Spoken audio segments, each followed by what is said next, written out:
Now, new figures out today show last year was one of the Earth's warmest on record.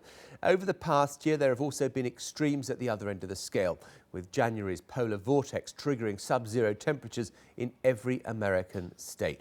Well, for more on this, with me is Richard Allan, Professor of Climate Science at the University of Reading. And we're also joined by, in Baños in Ecuador, extreme weather watcher Mike Theiss. Mike Theiss, let me come to you first of all. You know, as someone who likes following extreme weather, you've had quite a lot to chase of late.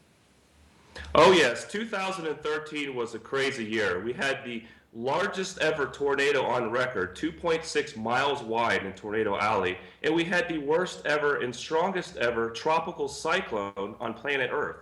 And what do you put this down to? Do you just think this is weather and you're a guy who's going to be there to record and film it, or do you think that something more significant is going on? Well, you know, we've been keeping records. Let's use the example of tropical cyclones. For 160 years, planet Earth is 4.5 billion years old, roughly. So it's hard to gauge exactly if things are getting worse or if this is just a natural trend. But I can tell you what is getting worse is more people are moving to the coastlines, to the disaster zones. So with more people and natural disasters continuing, things are going to get a lot worse. So you're saying we don't know whether it's climate change yet, but it may be a bit dumb when we do seem to have these weather systems for people to be moving next to the water. Yeah, I know. It's like, you know, 99.9% of the time when you live on the coastline, it's beautiful. You wake up to the ocean, the sunrise, sunset. But you have a price to pay with hurricanes coming your direction. Unfortunately, people keep multiplying and you can't stop that. So where's everybody going to live? And disasters happen everywhere in the world. No matter where you live, everybody has to put up with some kind of a disaster.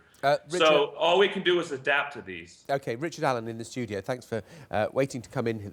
I mean, what do you think of it? Do you think that it's too soon to say?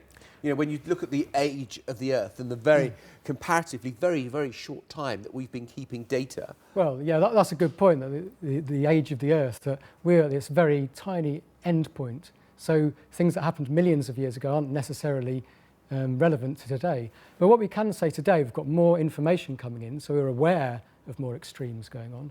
But as well as that, we've got the physics that we put into complex simulations and observations are beginning to suggest some aspects of our extreme weather is becoming more extreme, and it's partly relating to the increases in greenhouse gases that we're putting in the atmosphere. So the question, people were told that global warming, everything would get warmer, and then if you're in North America and you're in the polar vortex, you think, what? What's all this about? Yeah. And maybe scientists have just been using the wrong language to describe what is going on. Well, maybe, but I mean, there's the conflict between natural fluctuations, which have always happened in the climate system and always will, and the long-term changes that are being driven by human activity. So there's the two going on at the same time. And this polar vortex and the jet stream, it links with extremes. So you can get very wet weather in the UK, droughts in California, cold weather in North America. It's all linked by the weather patterns. We know about this, but climate change can impact how extreme some of these weather patterns are. When sort of climate change a few years ago was kind of right at the top of the political agenda, in the years of economic growth when people were prepared to countenance sort of all sorts of policies to tackle it, people described climate change in a way that I think has been different to people's experience of it today, which is not just one thing, everything getting warmer, suddenly in Britain we'd have subtropical plants growing and all the rest of it. It hasn't been that. It's been that we've suddenly seen weather that seems to be crazy. Yeah. Weather can always be crazy. It's always had these natural fluctuations.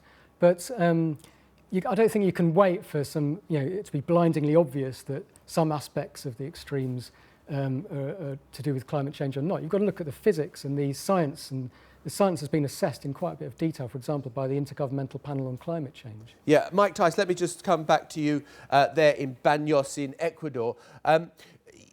What is the excitement of chasing storm systems, of chasing tornadoes? I think we've got some film, actually, that I hope we're able to show of some of you. Maybe we've already shown it below. There we are.